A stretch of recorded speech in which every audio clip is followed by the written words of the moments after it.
Hello and welcome. My name is Sunshine, the project manager at Sunshine Resources. Welcome to our tutorial series on how to build website with HTML and CSS. And this is the 32nd tutorial in the series. If you've been following us from tutorial 1 up to this point, I want to congratulate you for doing that. I assure you that you will not regret what you're doing. Just be determined to achieve what you want to achieve. Thank you very much. Today I want to talk about what we generally refer to as in web designing a class. Very important also. If you have a web page with multiple web pages, it's important that you know how to use the class to differentiate element. For example, you have several paragraphs on your web page, and of course you know that if you go to the CSS and apply the parameter p, whatever property you apply is going to affect all of them. But you're going to use class to segregate the property you apportion to one paragraph from another paragraph. So let's move on. Now, on this body here, let me just write we are students.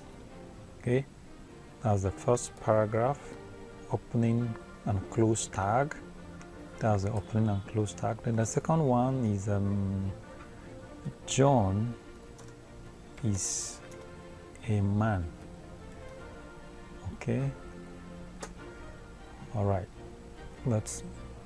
so on the body of the web page we have two paragraphs. Now, just like I said before, in the CSS section, if you go to the CSS section, for example, and then you type p and then parentheses, whatever you do or whatever property you change using that p will definitely affect the two of them. So what I'm going to show you now is how you can use class to differentiate the various property you give them. Now, someone might say, why can't I use span? Yes, you can also use span to make these kind of changes, but most of the time when you have multiple web pages, span will consume your time as you do it, but you can effect these changes from the CSS if you have multiple web pages. So this is what you're going to do. In this opening tag of this paragraph, you're going to type in class equal to, make sure you put this inverted comma open, and then let's label this color red. And then in the second one, class equal to, then let's give this color green. Okay, we've given the two paragraph class.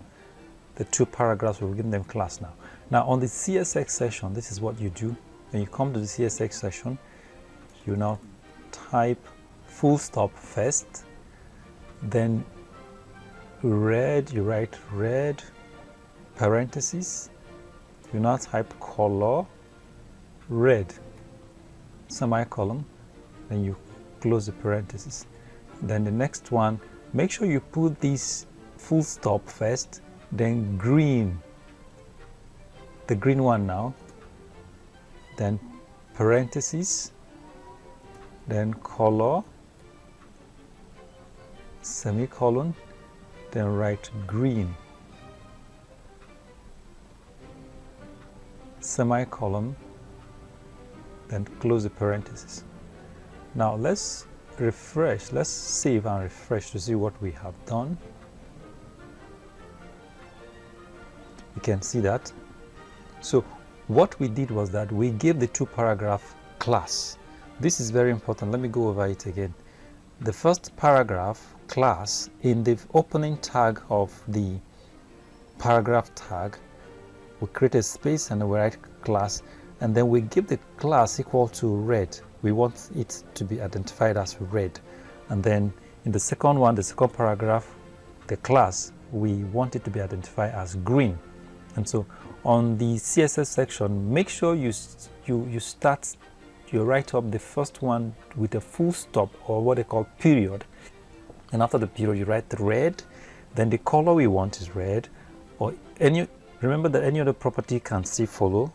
The font size, the weight, whatever you want to bold it can still follow. So dots green, period green, or whatever you may call it, and then the parentheses, make sure you put a space, parentheses, color green, and then you close the bracket. Period. That's how you change, or you can effect changes on different paragraphs on your web page. So that's all we have for you today. If you like this program, please continue to give us a thumbs up, continue to support us, and continue to subscribe to our YouTube channel. Thank you very much for watching, and God bless you.